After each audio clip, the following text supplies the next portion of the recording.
รับเงิน YouTube ให้กับน้องๆเนาะบางคนก็บ่มีบัญชีดอลลาร์นะข้อยก็ต้องมาแลกเปลี่ยนแล้วก็ต้องได้โอนเป็นกีบให้อีกโอ้ยเนาะ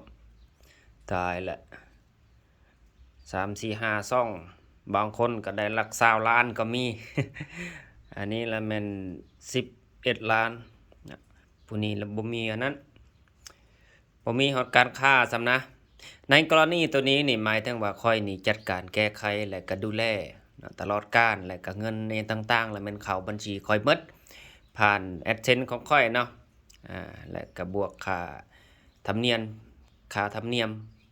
เปอร์เซ็นต์เนาะแต่ว่าโดยรวมเนาะ AdSense ลาวนี่มันจะตัดอยู่ที่ 30% ฉะนั้นข้อยนี่จะมีวิธีก็คือข้อยจะให้